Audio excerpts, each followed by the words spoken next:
Hello everyone and welcome back to my channel. My name is Taya and this is Papagayu, my Junglecore island. Today we're going to be working on a build that is critical, I feel, for a Junglecore island, a treehouse. This was a huge trend a little while back, but I never had an island that I could fit a treehouse onto or that really suited the theme. But I feel like Junglecore, because we have a monkey on our island, Shari, we're looking at you. We are going to make her a jungle treehouse. So this treehouse is going to be just up from where I'm standing now, and it's going to be on the second and third level. I am going to do all of the base terraforming first, and then we're going to go on to creating kind of some water terraforming around it, create the land bridge, and then get on to the actual treehouse decoration. It's a big process, gonna be a huge build on this island, so let's get right into it. Alright, so we're beginning with some terraforming to build up the first area because, of course, in order to have a land bridge, you have to have two areas of land to connect. So this will be the first area of land. I'm just kind of trying to make it look a little bit natural. So let's go into map mode for a second here, and you can see as we zoom in, that's what the map is looking like originally. And I just went and edited that cliff a little bit, and then I created our land bridge built up to a little rectangular shape at the top, which will be our treehouse. So now I am going to show you what this is looking like at this point. I've got the little land bridge going across, and I'm realizing that I had these little corner bits slanted off, but it really wasn't convincing as a bridge with those little corners, even though it looked nicer and more natural on the map.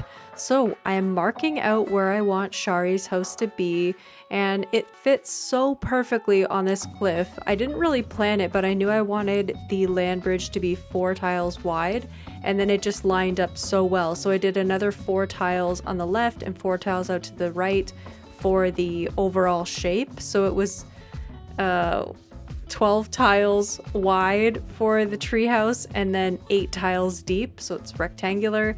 We put in an incline, and I don't think we go to the next day. No, we don't. So we end up doing a lot more of the tree placement and flowers and bushes and trying to start to decorate everything, and then we'll go to the next day when we can get some trees grown in and that kind of thing. So there's 2 time hops that I do in this build to get all of the trees done. But one thing at a time here. I do carve away at some of this second level cliff. I wasn't sure if I really wanted to do this, but I think it gives a really dramatic feeling to this treehouse to have it over 2 levels, and it just gives some nice views as well. I don't put trees down on that bottom layer, but I think in the future I will.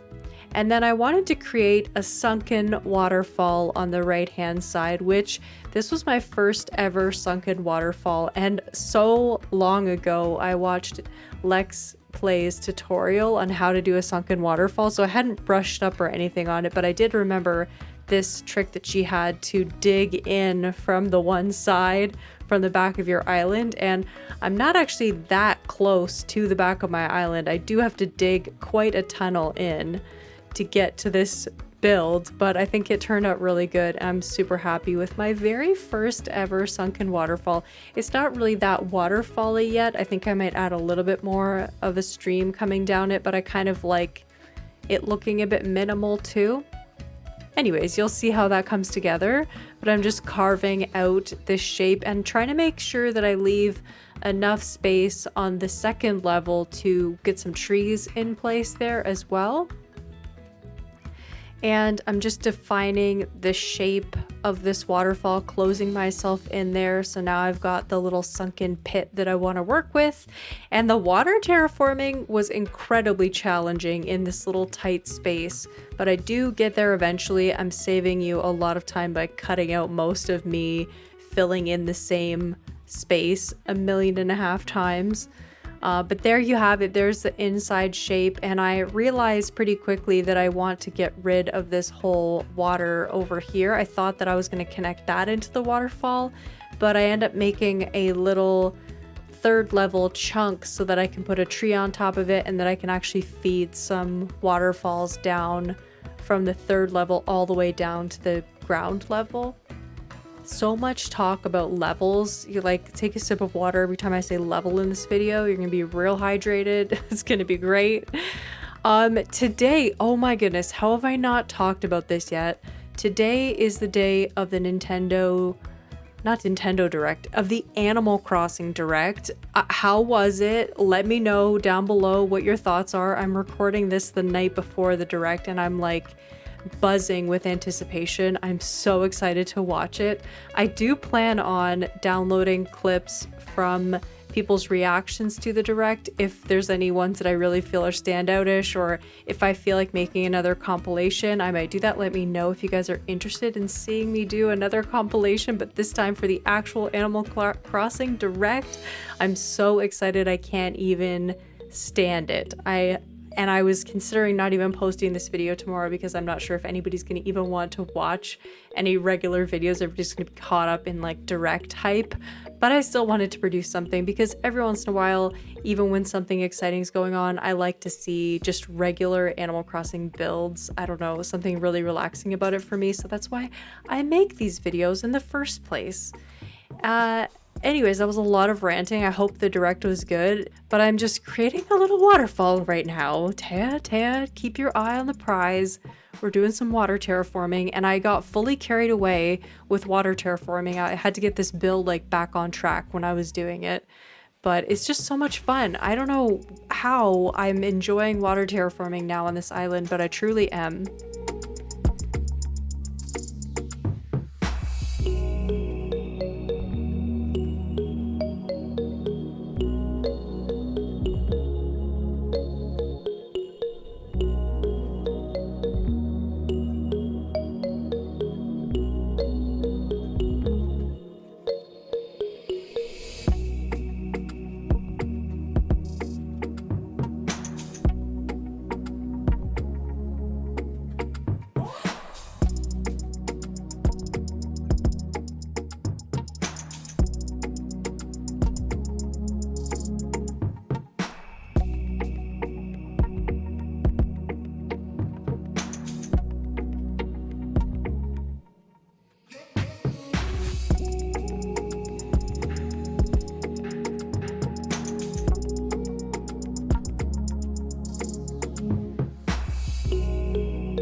And because I am actually obsessed with maps, let's just take another look at the map. I love how there's a big chunky river right below where I'm standing right now, and then it just flows into all these different waterfalls. And of course I'm going to take that water terraforming that's near like the bottom right of where that water is letting out. I'm going to connect it probably back to that little waterfall near my house. I love maps. I'm obsessed. If you hadn't already noticed, I think a lot about my map. And I'm really loving the way the Papagayo especially is coming out. Okanda was like a little unsatisfying, which is my other island. If you're not aware, I have a Canada core island as well. And that island, the terraforming on the map is like, I'm happy with the way that the map looks. But this one, I'm just like, I'm loving every second of making my map look absolutely beautiful. And it's like a dream come true for me as somebody who loves like geography and maps. Are you like, I need my map nerds. I need to know where you are. Do you like never get lost in cities? Are you like the Mother Goose? Literally, that was my nickname on one of my, I did a study abroad in Italy for 6 weeks in college, and literally people called me Mother Goose because I would like never get lost, and I was always walking like at the front of the line, like the teachers were like behind. Anyways, maybe I'm bragging, but no, I'm just genuinely obsessed with maps, and it's like not being able to travel has been like a struggle because I'm obsessed with planning trips and traveling and maps and everything. So man, I am ranty today. It's like 8:25 p.m., which is getting closer to when I would be planning to go to bed, but I am like wired for some reason and feel incredibly chatty. It might be the direct hype. Like, I think I'm actually just so hyped, and I can feel like our collective energy as a collective Animal Crossing community, and I am so excited for it.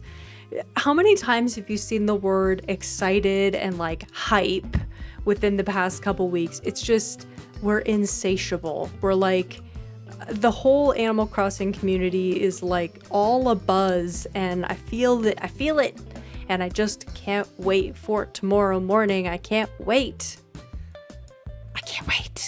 I wonder how it is, because like right now, present time me, when this video is going out, already knows about all of this, and I'm just like in the past, clueless, and I don't know. I have no idea. It's driving me crazy. I'm so excited. Also, right now in the build, I'm about to trap myself up on this little incline, which is hilarious, and I actually have to call resident services because there's no way for me to decorate this cliff and to also get down from the cliff.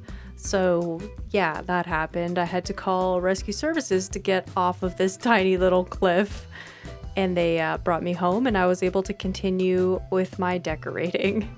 So I added all of those trees while I was ranting, and now I'm on to bushes and flowers, and I'm adding in also little coconut plants just on their grass because they won't grow into palm trees, coconut trees, and I'm loving it. I love all the colors.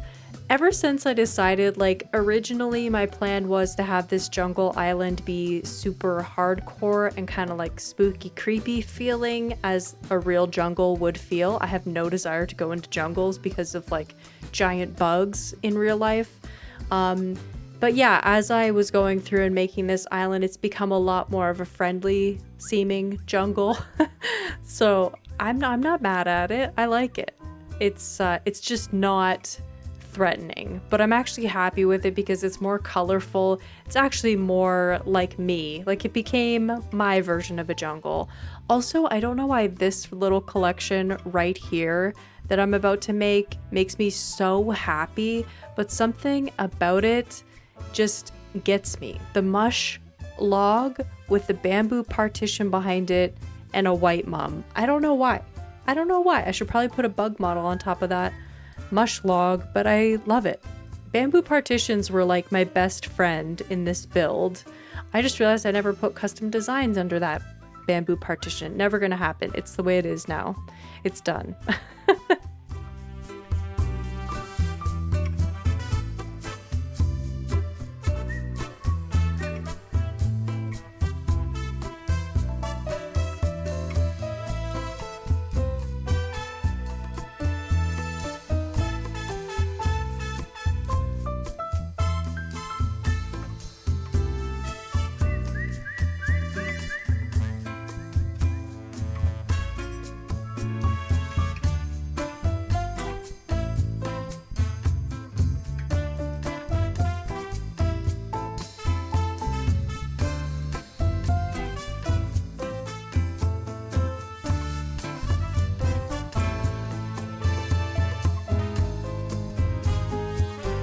And now it's time for some in-game pathing with some custom designs over top.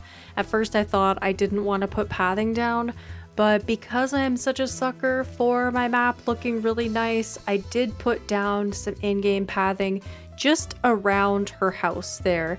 And I actually lead the same wood plank down the entire length of the land bridge, but you'll see how I kind of break it up. I have these two side pieces that you can use with this path, and one thing that I always used to do on my first island of Glenny, but I haven't really done on a whole lot of other islands since then, is I would break up the path like this. I would put the ends of it at all different, all over the place, and then I would kind of use it to make it look like it was a broken up run down path with like holes in it, and it really works on this land bridge. It looks a little rough, I will admit. Around this time I was like, what am I doing? But I just had to like trust the process and keep going so that you know, you get that broken feel. It kind of looks like an old ship that's been like rotting somewhere for a while. It has that really rustic feeling. After I got that part kind of sorted out, I ended up going back in with some other paths and filling in some of the edge gaps with a different kind of pathing. But a lot of it I do end up rubbing away to put in flowers along the side of the bridge, which I think turned out so cute. Her area, Shari's area, is like probably one of my favorites now. It, despite feeling very closed in when all the trees grow in and very cozy feeling, it still has this like openness because it is such a big space. I am so glad that I'm doing a lot of these big builds on Papagayu, like really near the beginning of this island's development. I'm using all of my huge open spaces to put in these massive builds, and I gotta think about some more massive builds because I know I had a few other ones planned for this island and I need to get them in before I go any farther, because now we have like giant Flora's Grotto was a huge build, and then we had the giant volcano that I just put in. I mean, actually the museum tent is something that I'd like to decorate pretty soon, because that's also I think going to be a pretty massive build, and an area that I've kind of tried to avoid a little bit because I don't know how large it's going to be, and I can't move Blathers' tent, so once it's done it kind of has to stay that way forever. So I really would like to get that part sorted out too. I'm getting ideas now that I'm talking about it. I'm like, I'm getting ideas for the tent now. I'm super excited. Papagayu is such an interesting island because when I'm not working on it, I really don't think about it too much. And then when I do go to work on it, I'm like, I can only think of Papagayu and I just want to keep on working on it. It's been a little bit tricky actually, having two different islands that are so different from each other and feeling the motivation to work on both of them simultaneously. I find I'm either in the mood to work on Okanda or I'm in the mood to work on Papagayu, and I try to keep it pretty balanced on my channel so that there's like one Papagayu video and one Okanda video. But honestly, once I sit down with one Switch, I feel like I could record for like hours and hours and just keep on playing because I really do love this game. It's just so special.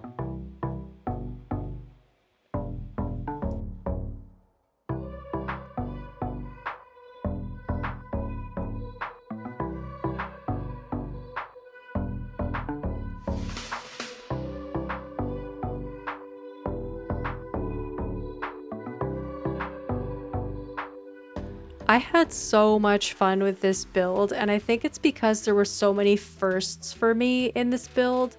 I had never made a land bridge before, I had never done a sunken waterfall or a treehouse. Oh my goodness, look at Sylvana. She's so adorable. I love having her on my island. I don't even know if I'll be able to say goodbye to her when I need like a jungle normal villager. She can be a squirrel in the jungle. It's fine, right? Like, if we don't find a better normal villager, she is staying. But anyways, I love how this land bridge turned out. I'm still going to be putting in some final details like right to the very end. But I just think with the flowers and the log stakes, it came together perfectly, exactly the way that I wanted it to be. So I finished off this day by doing the same decorations that I did on the other side here, but let's skip forward to the next day when some of the trees are grown in. And I came up the bridge. Look, Shari was on the bridge. I love it so much. And she called me out for not talking to her for a little while, but we're okay, we're cool. And then she mentioned the other Taya who's on my Canada Core island, which was kind of weird. She was talking about like, have you seen Taya? And I was like, that's freaky. I have seen her actually. Thanks, Shari. So I'm just going in and adding a little bit more underneath the step on her house. And it was a bit of a struggle to figure out exactly what I wanted to do with this step. And at the very end, I end up changing it a little bit more. I'm not sold on this rattan mat that I have because the little fringes are so small on it. It's really funny. Anyways, I might not end up keeping that particular design code in my roster for my final bunch of design codes, but that's totally fine. we can switch it up for something else. And I did dig up those small coconut trees that were at the front so that I can stunt them on the next day. We went to the next day. There was a campsite villager, and who was it? No thank you, ugly hamster, goodbye. And Shari wanted to give me a reaction on her bridge the next day, which was amazing. Thank you for disagreement. I don't know if she was trying to tell me that she didn't like it, but the trees and bushes are grown in. Look at this. Look at this. I was so happy. And I planted back in those medium young coconuts, those 2-day coconut trees, which I think just added a little bit more like closed off feeling without being too tall or blocking anything. And so I put in the final little decorations here to Shari's treehouse. Gave her a little couch actually in the front, put in a festival confetti machine. I think that was a critical touch on her little area. I love the orange of this couch. I was not planning on giving her like a sofa, but when I saw the color of it and I had seen the color of her roof, I was like, she has to get this one. And I thought I was gonna put the bamboo stool, but I ended up going with the wooden stool with a simple kettle on top of it. Of course, we got to tiki torch it up everywhere. I'm just going to go in and add a few more finishing details and decorating her little area. I also give her a pet, as you will see, and I will return to you with my final thoughts.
All right, so we have completed Shari's treehouse.